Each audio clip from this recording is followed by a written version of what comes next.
ஞானானந்தமயம் தெய்வம் நிர்மலஸ்படிகாகிருதியும் ஆதாரம் சர்வ வித்யானாம் ஹயக்ரீவம் உபாஸ்மகே. நேயர்கள் அனைவருக்கும் அஸ்ட்ரோ கேஎஸ் ஐயங்காரின் பணிவான நமஸ்காரங்கள்.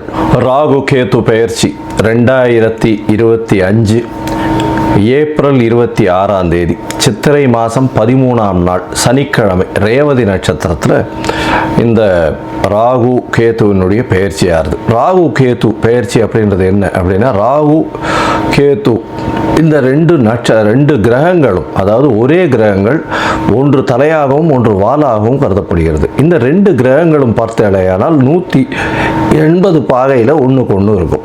இதன் மூலியமாக பார்த்தாலேயானால் எல்லா கிரகங்களும் 7 கிரகங்களும் அதாவது வலப்புறமாக போகும், கிளாக் வைஸில் போகும்.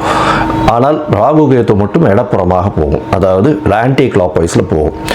இதன் மூலியமாக இவ்வளவு நாள் மீன ராசியில் இருந்த ராகு இப்பொழுது கும்ப ராசிக்கும், கேது கன்னியா ராசியில் இருந்தவர் இப்போ சிம்ம ராசிக்கும் வரார். அதாவது பூரட்டாதி 4ஆம் பாதத்தில் இருந்தவர் பூரட்டாதி 3ஆம் பாதத்துக்கு வரார்.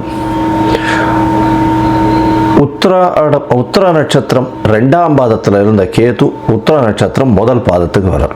ஸோ இதுதான் ராகு கேத்துவினுடைய மாற்றம். இது 26/4/2025 வருது. இதற்கு அடுத்த ராகு கேது பெயர்ச்சி பார்த்தேனால் 13/11/2026. பொதுவாகவே 1.5 வருஷம் இந்த ராகு கேத்துக்கள் ஒரு ராசியிலையும் இருக்கும். ஒரு ராசியிலிருந்து அடுத்த ராசிக்கு போகிறதுக்கு 18 மாத காலமாகும். ஒரு நட்சத்திர பாதம், அதாவது 9 நட்சத்திர பாதம் கொண்டது ஒரு ராசி. அந்த ஒரு நட்சத்திர பாதம் 2 மாதங்கள் இது எடுத்துக்கும். இந்த ராகு கேது ரெண்டுமே பார்த்தேனால் துர்கிரகங்கள், அதாவது அசுப கிரகங்களாக சொல்லக்கூடியது. அதாவது பாம்பே வலியுது அப்படின்னு சொல்லக்கூடிய அளவுக்கு எல்லாவற்றையும் பிடித்து பீடித்து ஆட்கொள்ளக்கூடிய பாம்புகள். ராகுவை விட கேது மிகவும் கொடுமையானது. இது ராகு கேத்துவினுடைய தன்மை. ராகுவை பொறுத்தவரையிலும் பார்த்தேனால் அதாவது போக காரகன். அவர் ராகு எப்பொழுதுமே எல்லாத்தையும் அள்ளி கொடுக்கிறவர். ஏதாவது எந்த ஒரு விஷயம் ₹1 கிடைக்கிற இடத்துல ₹100 கிடைக்கக்கூடிய அளவுக்கு பண்ணக்கூடிய போக காரகன். எல்லாவற்றிலும் அபரிமிதமான விஷயங்களை கொண்டு சேர்ப்பார். எல்லாமே ரொம்ப பெரிய ப்ராஜெக்ட்ஸ் எல்லாம் போடுறதெல்லாம் பார்த்தீங்கன்னா ராகுனுடைய ஆட்டம் ரொம்ப அதிகமாக இருக்கும் அந்த இடத்துல. சரி, கேதுவை பற்றி எடுத்தோமானால் எல்லா விஷயத்தையும் சுருக்குவார், தனிமைப்படுத்துவார், அசிங்கப்படுத்துவார், அதாவது கேவலப்படுத்துவார். எல்லாவற்றையும் தானே புரிந்து கொள்ள அளவுக்கு எல்லா விஷயத்தையும் அனலைஸ் பண்ணி அதுக்குள்ளே இருக்கிற விஷயங்களை, மூலக்கூறுகளை சென்று பார்க்கக்கூடிய அளவுக்கு அவர் யோசிக்க வைப்பார். தன்னை தானே உணர்தல் அப்படின்றது கேதுவினுடைய ஆதிக்கம் அதிகமாக பொருந்தியவர்களுக்கு நிச்சயமாக உண்டு. இதை தவிர பார்த்தாலேயானால் ராகுவை பொறுத்தவரையிலும் 1 100 ரொம்ப பெருசாக பிரம்மாண்டத்தை கொடுக்கக்கூடியவர். கேது 100 இருந்ததுன்னா 1 ஆகிடுவார், 1 இருந்தால் -100 ஆகிடுவார். அந்த மாதிரி ரொம்ப சுருக்கக்கூடியவர். அவர் இருக்கும் வீட்டையும் பார்க்கும் வீட்டையும் சுருக்கக்கூடியவர். இந்த பொதுவாகவே ராகு கேது ரெண்டுமே துர்கிரகங்கள். ஆனால் சுபர்களுடைய பார்வையோ சுபர்களோடோ சேர்ந்து இருக்குமேயானால் ரொம்ப பெரிய ஏற்றத்தை கொடுக்கும். அதை தவிர பார்த்தேனால் சுபர்கள்னு சொல்றதை விட அவர்கள் எந்த வீட்டில் இருக்கிறார்களோ அவர்கள் ஆட்சி உச்ச மூல திரிகோண வீடுகளாக இருந்து அது ஒரு பெரிய ஏற்றத்தை கொடுக்கும். திடீர் ஜாக்பாட் எல்லாம் அடிக்கக்கூடிய காலகட்டமாக அமைப்போகிறது. அதை தவிர பார்த்தேனால் ராகுவை பொறுத்தவரையிலும், அதாவது வெளிநாட்டிலிருந்து, வெளி மாநிலத்திலிருந்து, வெளி ஊரிலிருந்து, வெளி மதத்திலிருந்து இவர்கள் மூலியமாக உங்களுக்கு இன்வெஸ்ட்மெண்ட் ஃபண்டு வரும். திடீர் வேலை பிராப்திகள் வரும். வெளிநாட்டிலிருந்து வெளிநாடு போகக்கூடிய வேலை பிராப்திகள்லாம் நிறைய வரும். அதை தவிர பார்த்தேனால் வெளியூர் வெளி மாநிலம்லாம் போயிட்டு வரக்கூடிய வாய்ப்புகள்லாம் ரொம்பவுமே அதிகமாக இருக்கும். ஆனால் கேத்துவை பொறுத்தவரையிலும் பார்த்தேனால் கேத்துவுக்கு பொதுவாகவே பார்க்கும்போது அது மருத்துவ கிரகம்னு சொல்லக்கூடியது. மருந்து, அதை தவிர மயக்க நிலையை உருவாக்கக்கூடியது. மயக்க மருந்து, இந்த மாதிரியான விஷயங்கள், போதை வஸ்துக்கள், போதை தரும் இடத்துலையே ஒரு இடத்த விட்டு வெளியில் போகாமல் இருக்கக்கூடியது. ராகுவும் போதை தருவார். போதைக்கு உண்டான பொருட்களுக்கு உண்டானது இது பண்ணுறது, ட்ரக் டிராஃபிக்கிங், இதெல்லாம் பண்ணுறதுக்கும் ராகு வேணும். கேது அந்த மூலப்பொருளாக இருப்பார். அதுதான் ரொம்ப விஷயம். 2 பேர் பேருமே ஒரே இடத்துல வருவாங்க, ஆனால் கொஞ்சம் கொஞ்சம் மாறுபடுவாங்க. ரொம்ப ஜாக்கிரதையாக அதை வந்து கணக்கு பண்ணணும். அது தவிர பார்த்தீங்கன்னா அதாவது இந்த பில்லி சூன்யம் ஏவல் ஒருத்தரை வந்து பயமுறுத்துறது இந்த மாதிரியான விஷயங்கள் எல்லாம் கேத்துவனுடைய ஜாலங்கள் அதிகமாக இருக்கும். ராகுவை பொறுத்தவரையிலும் அவர் சொல்லி அடுத்தவங்க கேட்டு மயக்க வைக்கக்கூடிய அளவுக்கு அந்த கரும்பாம்பு செம்பாம்புன்னு சொல்லுவாங்க. ராகுவை கரும்பாம்புன்னும் கேத்துவை செம்பாம்புன்னு சொல்லுவாங்க. ராகுவுக்கு பார்த்தீங்கன்னா 18 வருஷம் இந்த விம்சோத்தரி திசையில் கொடுத்துருக்காங்க. கேத்துவுக்கு 7 வருஷம் கொடுத்துருக்காங்க. 18 வருஷத்தில் ஒருவருக்கு ராகு நல்லபடியாக இருந்து சுவர்களால் பார்க்கப்பட்டு அவர்களுடைய இருந்த இடத்தினுடைய வீட்டினுடைய அதிபதி ஆட்சி உச்ச மூல திரிகோணம் திக்பலம் இந்த மாதிரியான விஷயங்கள் அடைந்திருந்தாரே ஆனால் நல்ல ஒரு யோகத்தை அந்த காலகட்டத்தில் கொடுப்பார். இப்போ பார்த்தேனால் இந்த ராகு கேத்துக்கு பார்த்தீங்களேனால் ராகுக்கும் கேத்துவுக்கும் சிறு சிறு அதாவது பிரச்சனைகள் இருக்குமே ஆனால் அவர்கள் இருக்கும் இடத்தின் மூலியமாக பிரச்சனை இருக்குமே ஆனால் அவர்களுக்கு என்ன எளிய பரிகாரம் செய்யலாம் அப்படின்றத பார்க்கும்பொழுது ராகுவுக்கு எளிமையான பரிகாரம் அப்படின்னு சொல்லக்கூடியது ராகு காயத்ரி. ராகு காயத்ரி அப்படின்றத சொல்றோம்னா ஓம் நாகத்வஜாய வித்மஹே பத்மஹஸ்தாய தீமஹி தன்னோ ராகு பிரச்சோதயாத். நான் திருப்பியும் சொல்கிறேன். ஓம் நாகத்வஜாய வித்மஹே பத்மஹஸ்தாய தீமஹி தன்னோ ராகு பிரச்சோதயாத் அப்படின்றது ராகு காயத்ரியும். கேதுதா காயத்ரி அப்படின்னு சொல்லக்கூடியது ஓம் அஸ்வத்வஜாய வித்மஹே சூலஹஸ்தாய தீமஹி தன்னோ கேது பிரச்சோதயாத் அப்படின்றதையும், அதாவது திருப்பியும் சொல்கிறேன். ஓம் அஸ்வத்வஜாய வித்மஹே சூலஹஸ்தாய தீமஹி தன்னோ கேது பிரச்சோதயாத் அப்படின்றது ஒரு நாளைக்கு ராகுவினுடைய காயத்ரி 7 முறையும் கேதுவினுடைய காயத்ரி 4 முறையுமாவது சொல்வதன் மூலியமாக ராகு கேத்துவுக்கு செய்யக்கூடிய எளிய பரிகாரமாக சொல்கிறோம். அது தவிர பார்த்தேன்னா ராகு கேத்துவுக்கு வேறு என்னென்ன அப்படின்னா ராகுவுக்கு உண்டான கடவுளாக சொல்லக்கூடியது வந்து இந்த பத்ரகாளி, மிகுந்த கோபத்தில் இருக்கக்கூடிய ஆக்ரோஷத்தில் இருக்கக்கூடிய கடவுள்கள். அது தவிர பத்ரகாளி, அதுக்கப்புறம் பார்த்தேன்னா இந்த இது ஐயனார் அந்த மாதிரியான இதுவில் சொல்லுவோம். அது தவிர பார்த்தேன்னா இந்த பிரத்யங்கரா இவங்கள்லாம் ராகுவுக்கு உண்டான தெய்வங்களாக சொல்லக்கூடியது. அதுக்கப்புறம் பார்த்தேனால் நரசிம்மர் ராகுவுக்கு உண்டான தெய்வம். ஏன்னா மிகுந்த கோபத்தோடு ஆக்ரோஷத்தோடு இருக்கக்கூடியவர். இதெல்லாம் வந்து இந்த தெய்வங்கள் எல்லாமே வந்து ராகுவுக்கு உண்டான பரிகார ஸ்தலங்களாக இந்த தெய்வங்கள் இருக்கக்கூடிய இடத்த இது பண்ணலாம். அது தவிர பார்த்தேனால் இவர்களுக்கு எலுமிச்சம்பழம் மாலை, எலுமிச்சம்பழம் இதில் வந்து நல்லெண்ணெய் விட்டு இது ஏற்றுறது, எண்ணெய் விட்டு திரி போட்டு விளக்கு ஏற்றுறது. அது தவிர பார்த்தேனால் பூசணிக்காயை 2ஆக கட் பண்ணி அதில் இருக்கிற சதப்பத்தை எடுத்துட்டு எண்ணெயை விட்டு ஏற்றுறது. இதெல்லாம் வந்து ராகுவுக்கு உண்டான தோஷங்களை நிவர்த்தி செய்யக்கூடியது, ராகுவுக்கு உண்டான எளிய பரிகாரங்களாக சொல்லக்கூடியது. அது தவிர பார்த்தீங்களேனா இந்த இது கேத்துவுக்கு உண்டானது என்ன அப்படின்னா விநாயகரை சொல்வார்கள். அது தவிர ஆஞ்சநேயர், அதாவது தலை மாறியவர்கள், அதாவது விநாயகரும் சரி ஆஞ்சநேயரும் சரி இவர்கள் 2 பேரையும் சொல்லுவாங்க. அது தவிர வந்து சித்தர்கள், யோகிகள், ஞான குருமார்கள், குரு பீடங்கள், மடங்கள் இதெல்லாம் சொல்லக்கூடியது. இந்த இடத்துக்கெல்லாம் போய் உங்களால் முடிஞ்ச படிப்புக்கு உண்டான ஏதாவது உங்களால் தானங்கள் செய்ய முடிஞ்சதே ஆனால் இந்த இடத்துல ஒரு நல்ல ஏற்றம் கிடைக்கும். அது தவிர பார்த்தேனால் இந்த இது ஆட்டிசம் சைல்டு, மனநலம் சற்று பேதலித்து குன்றி இருக்கக்கூடிய குழந்தைகள், வளர்ச்சி குன்றிய குழந்தைகளுக்கு உங்களால் முடிந்ததை செய்யும் பொழுது கேத்து பகவானின் மூலியமாக வரக்கூடிய எல்லா பிரச்சனைகளிலிருந்தும் நிச்சயமாக விடுதலை பெறலாம். ராகு வந்து பாம்பு அப்படின்னு சொல்றதுனால கரு நீலம் அவருடைய கலராக சொல்லக்கூடியது. அதே மாதிரி பார்த்தேனால் கருப்பு உளுந்து அது அவருடைய தானியம். கேத்துவுக்கு பார்த்தேனால் மல்டி கலர், அதாவது பல வண்ணங்களை கொண்ட ஷர்ட்டு இல்லைன்னா பல வண்ணங்களை கொண்ட விஷயங்களை தானம் பண்ணிங்கன்னா கேத்துவுக்கு பிரீத்தியாக சொல்லக்கூடியது. கேத்துவுக்கு வந்து கொள்ளு அது வந்து தானமாக கொடுக்கறதோ, கொள்ளு வந்து தானமாக இது பண்ணுறதோ, அது அந்த தானியம் வந்து கொள்ளு வந்து கேத்துவுக்கு உண்டானது. ராகுவுக்கு பார்த்தீங்கன்னா இந்த சூதாட்டம், கேளிக்கை மையம், அதை தவிர பாரு அந்த மாதிரியான விஷயங்கள் வந்து ராகுவினுடைய இடத்தின் கட்டுப்பாட்டை கொண்டவர் அவர். கேத்துவுக்கு வந்து மடம், அதை தவிர வந்து இது தபோவனம் இந்த மாதிரியான விஷயங்கள். அதை தவிர தனித்து இருக்கக்கூடிய இடங்கள், அதை தவிர வந்து இந்த தவம் செய்யும் இடம், இதெல்லாம் பார்த்தீங்கன்னா கேதுவனுடைய இடமாக சொல்கிறாங்க. இது தவிர பார்த்தலையானால் இந்த ராகுவுக்கும் கேதுவுக்கும் 3-11 பார்வை இருக்குன்னு சில ஜோதிட கிரந்தங்கள் சொல்கிறது. அதாவது இப்போ பார்த்தலையானால் கும்பராசியில் ராகு இருக்கிறதுனால 3ஆம் இடம்னு சொல்லக்கூடிய மேஷத்தையும் தனுசு அப்படின்ற 11ஆம் இடத்தையும் பார்க்கறது ராகு. கேதுவை பொறுத்தவரையிலும் மிதுனத்தையும் துலாத்தையும் பார்க்கும். அவர் இருக்கும் வீட்டிலிருந்து 3-11 7ஆம் இடத்தை எல்லா கிரகங்களும் பார்க்கும். ஏன்னா சப்தம பார்வை உண்டு அப்படின்றத சொல்கிறது. சரி, இப்போ வந்து ராகுவை பற்றி பேசணும்னா பேசிகிட்டே இருக்கலாம்.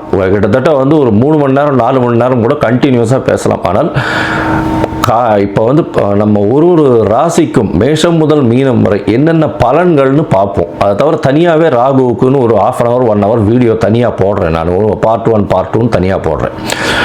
சரி, இப்போ மேஷம் முதல் மீனம் வரை இந்த ராகு கேது பெயர்ச்சியின் மாற்றங்கள் ஏற்றங்கள் என்னென்ன, அவர்களுடைய பார்வை என்னென்ன, என்ன பரிகாரங்கள் செய்யலாம், என்ன கோயிலுக்கு போகலாம் அப்படின்றத பார்ப்போம்.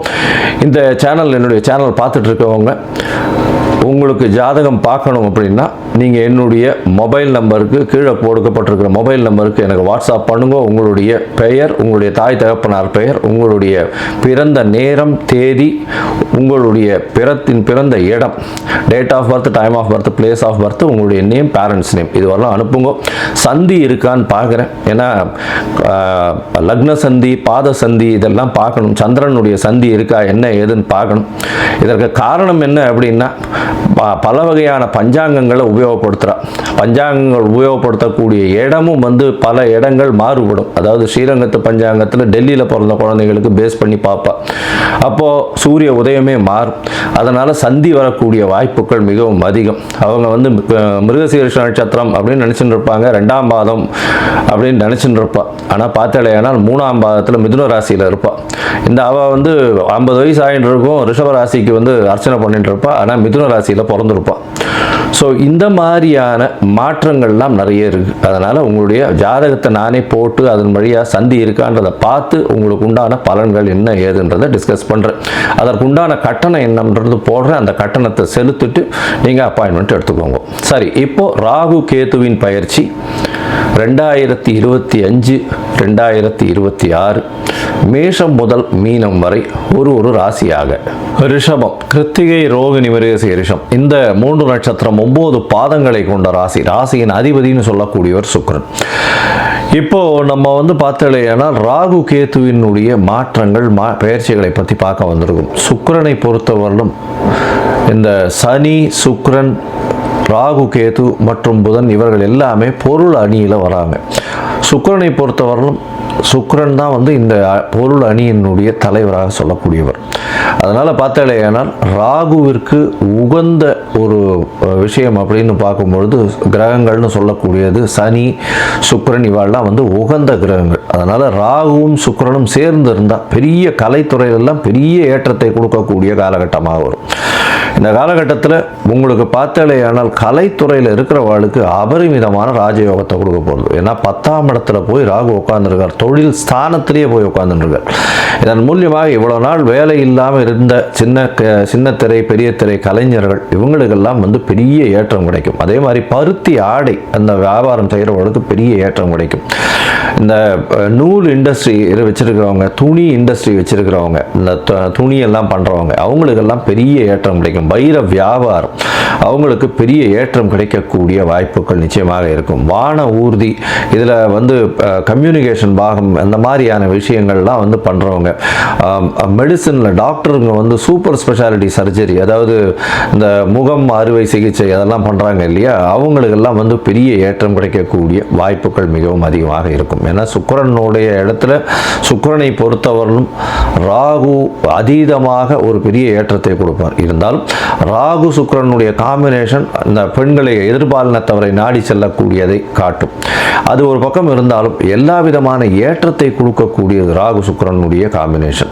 அதை தவிர பார்த்தாலேயானால் இந்த வாட்டி ராகு பெயர்ச்சி உங்களுடைய ராசிக்கு 10ஆம் இடத்துல வர்றார். 10ஆம் இடத்துல பார்த்தேன்னா ஆட்சி பெற்ற சனி வேற இருக்கார். உங்களுடைய தொழில் ஸ்தலம் வந்து பெரிய ஏற்றம் கிடைக்கும். இண்டஸ்ட்ரி வச்சிருக்கிறவங்க, அதை தவிர வந்து இந்த இண்டஸ்ட்ரியில் இருக்கிறது, இண்டஸ்ட்ரியில் பெரிய ஏற்றத்தை கொடுக்க கொடுக்கக்கூடிய காலகட்டம். அதுவும் வந்து இந்த இண்டஸ்ட்ரியில் இந்த மதுபானங்கள் இந்த மாதிரியான விஷயங்கள் வச்சிருக்கிறவங்களுக்கெல்லாம் திடீர் பணயோகம் ராஜயோகம் வரக்கூடிய வாய்ப்புகள் மிகவும் அதிகம். இந்த ரிஷபராசிக்காரர்களை பொறுத்தவரைக்கும் பார்த்தீங்கன்னா 10ஆம் இடத்தில் இருக்கக்கூடிய ராகு பெரிய ஏற்றத்தை கொடுக்க போகிறார். பண வரவிற்கு பஞ்சம் இருக்காது. அது தவிர பார்த்தீங்கன்னா 12ஆம் இடத்தை ராகு பார்க்குறார். ராகு உங்களுடைய ராசிக்கு 10ஆம் இடத்துல இருந்து 12ஆம் இடத்தையும் 8ஆம் இடத்தையும் பார்க்குறாரு. இதன் மூலியமாக வெளிநாட்டிலிருந்து உங்களுக்கு பண வரவு அதிகமாக இருக்கும். வெளிநாட்டிலிருந்து திடீர் பண வரவு வரும். அந்நிய முதலீடு எதிர்பார்க்காத அளவிற்கு வந்து செல்லக்கூடிய வாய்ப்புகள் நிச்சயமாக உண்டு. நீங்கள் நினைச்சே பார்த்துருக்க மாட்டீங்க, திடீர்னு பணம் வரக்கூடிய வாய்ப்புகள் இருக்கும். வெளிநாடு டிராவல் போயிட்டு வரக்கூடிய பாக்கியம் உண்டு. ஷார்ட் ட்ரிப் போயிட்டு வருவீங்க. இந்த 1.5 வருஷத்துக்குள்ள ஒரு 4-5 தரம் போயிட்டு வரக்கூடிய வாய்ப்புகள் நிச்சயமாக இருக்கும். உங்களுடைய ராசிக்கு பார்த்தலையானால் 10ஆம் இடத்துல பொதுவாகவே ராகு எந்த இடத்தில் இருக்கிறாரோ அந்த இடத்தினுடைய அதிபதி ஆட்சி உச்சமோ மூலத்திரிகோணமோ திக்பலமோ பெற்றிருந்தால் பெரிய ஏற்றத்தை கொடுக்கும். இங்கே சனி வந்து மூலத்திரிகோணம் வீட்டில் ஆட்சி பெற்று போயிருக்கார். அதனால் பார்த்தலையானால் அபரிமிதமான ஏற்றத்தை கொடுக்கக்கூடிய காலகட்டம். அதோட பார்த்தோன்னா ஒரு 10 நாளில் வந்து குருவும் மாறிடுறார். குருவும் வந்து உங்கள் ராசிக்கு 2ஆம் இடத்துல வந்துடுறார். 2ஆம் இடத்துல வந்து குருவே வந்து ராகுவை பார்க்கறதுனால கோதண்ட ராகுவா குரு, அதாவது ராகு மாறிடுறார். இதனால் வந்து எல்லாவற்றமான சுப நிகழ்ச்சிகள் சுப விசேஷ காரியங்கள் தொழிலில் வந்து அபரிமிதமான பண வரவிற்கு நல்ல ஒரு ஏற்றம் கிடைக்கக்கூடிய வாய்ப்புகள் நிச்சயமாக உண்டு. சரி, பண வரவிற்கு பஞ்சம் இல்லை, ஏற்கனவே சொல்லிட்டோம். அது தவிர பார்த்தேனால் இந்த படிக்கக்கூடிய மாணவ மாணவர்கள் சற்று ஜாகிரதையாக இருக்கிறது நல்லது. ஏன்னா 4ஆம் இடத்துல வந்து கேது பகவான் இருக்கார். அதனால் மறதி கொஞ்சம் அதிகமாகும். இதனால் அதாவது 100க்கு 100 எடுக்கணும்னா 200% வந்து உடல் உழைப்பை போடணும், 200% மைண்ட் ஃபோக்கஸ்டாக இருக்கணும். ஏன்னா டிஸ்ட்ராக்ஷன்ஸ் அதிகமாக வரக்கூடிய காலகட்டமாக அமைய போகிறது. அதனால் கொஞ்சம் ஜாகிரதையாக படிப்பில் ரொம்ப கவனம் சிதறாமல் இருக்கணும் அப்படின்றத சொல்கிறோம். 4ஆம் இடத்தில் இருக்கக்கூடிய கேது உங்களுடைய தாயின் உடல்நிலையில் சற்று பின்னடைவை ஏற்படுத்துவார். அதனால் வந்து தாயின் உடல்நிலையில் சற்று பின்னடைவை ஏற்படுத்தக்கூடிய காலகட்டமாக அமையும். அது தவிர பார்த்தோன்னா புதுசாக வீடு மனை வாங்கக்கூடிய பாக்கியம் இருக்கும். இருந்தாலும் அதனுடைய டாக்குமெண்ட்ஸ் எல்லாம் ரொம்ப ஜாகிரதையாக வெரிஃபை பண்ணுவோம். ஏன்னா 4ஆம் இடத்துல கேத்து உட்காந்துருக்கிறதுனால வீடு விற்கிறதோ வாங்குறதோ பிரச்சனையை அதன் மூலியமாக ஏற்படுத்தக்கூடிய வாய்ப்புகள் நிச்சயமாக இருக்கும். வீடு விற்க வேண்டிய காலகட்டமாகவும் வரக்கூடிய வாய்ப்புகள் உண்டு. உங்களுடைய ராசிக்கு இவ்வளவு நாளாக 5ஆம் இடத்துல இருந்தார் கேத்து. அவர் வந்து உங்களுடைய ராசிக்கு 4ஆம் இடத்துக்கு வந்துடுறோம். 4ஆம் இடத்துக்கு வர்றதுனால குழந்தை பிராப்தி ஏற்படக்கூடிய பாக்கியம் நிச்சயமாக வரும். உங்களுடைய ராசிக்கு பார்த்தலையானால் இந்த அரசியல் செல்வாக்கில் இருக்கிறவங்க அரசியல்வாதிகளுக்கு நல்ல ஒரு ஏற்றம். ஏன்னா அவருடைய தொழிலில் பெரிய மாற்றங்கள் ஏற்றங்கள் வரக்கூடிய வாய்ப்புகள் நிச்சயமாக இருக்கும். இந்த காலகட்டத்தில் பார்த்தோம்னா ராகு உங்களுடைய ராசிக்கு 12ஆம் இடத்தையும் 8ஆம் இடத்தையும் பார்க்கறது பெரிய விசேஷத்தை கொடுக்கும். 8ஆம் இடத்தை குருவும் சேர்ந்து பார்த்துடுறோம். இந்த வருஷம் மொத்தமே அப்படி தான் இருக்குது. அதனால் வந்து பார்த்தலையானால் நிச்சயமாக வெளிநாடு போகக்கூடிய பாக்கியத்தை உங்களுக்கு கொடுப்பார். வெளிநாடு போயிட்டு வெளிநாட்டினுடைய செலாவணி அந்நிய செலாவணி உங்களுடைய பேங்க் அக்கௌண்ட்டுக்கு நிச்சயம் வந்தே தீரும். ஷேர் மார்க்கெட்டு, அதை தவிர வந்து திடீர் பணம் வரக்கூடிய எல்லா இடம், insurance, share market, race, lottery, இது எல்லாமே உங்களுக்கு திடீர் என்று வரக்கூடிய வாய்ப்புகள் உண்டு. நீங்கள் எதிர்பாராத இடத்திலிருந்து திடீர் பணம் வரும். சரி, கேத்து 4ஆம் இடத்துல இருக்கிறதுனால மனசை கொஞ்சம் கிளேசப்படுத்துவார். கான்சன்ட்ரேஷனை டிஸ்ட்ராக்ட் பண்ணுவார். இந்த போகம்லாம் கிடைக்கிறதுனால அதன் மூலியமாக டிஸ்ட்ராக்ஷன் ஆகக்கூடிய வாய்ப்புகள் நிச்சயமாக இருக்கும்.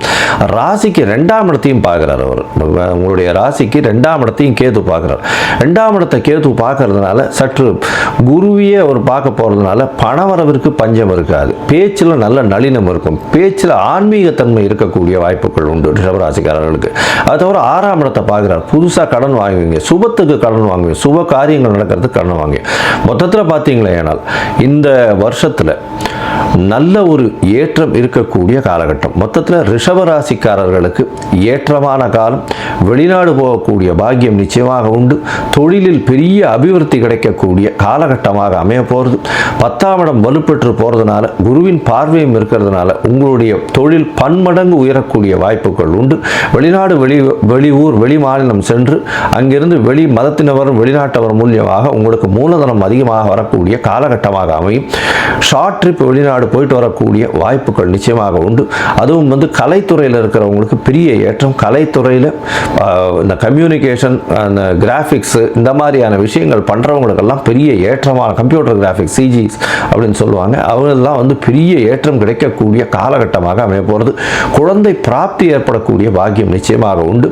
படிக்கக்கூடிய மாணவர்களுக்கு ஒரு தடவைக்கு 10 தரம் படிக்கிறது நல்லது. மைண்ட் டிஸ்ட்ராக்ஷன் வரக்கூடிய வாய்ப்புகள் நிச்சயமாக உண்டு. பண வரவிற்கு பஞ்சம் இருக்காது. புதிய கடன் அமையக்கூடிய வாய்ப்புகள் உண்டு. வீடு விற்க வேண்டிய கட்டாயம் வந்தது, ஆனால் வீடு கொஞ்சம் கம்மியான விலை போகக்கூடிய வாய்ப்புகள் நிச்சயமாக இருக்கும். தாயின் உடல்நிலையில் சற்று கவனமாக இருங்க. இதை தவிர வந்து பார்த்தேனால் இந்த ராகு கேத்துவுக்காக சென்னையில் இருக்கக்கூடிய கோலவிழியம்மன் கோவிலுக்கு ஒரு 2 தரமாவது போயிட்டு வாங்க. உங்களுடைய வாழ்வில் பெரிய ஏற்றம் கிடைக்கும். 90 விழுக்காடு பெரிய மாற்றங்கள் இருக்கக்கூடிய வாய்ப்பு உண்டு.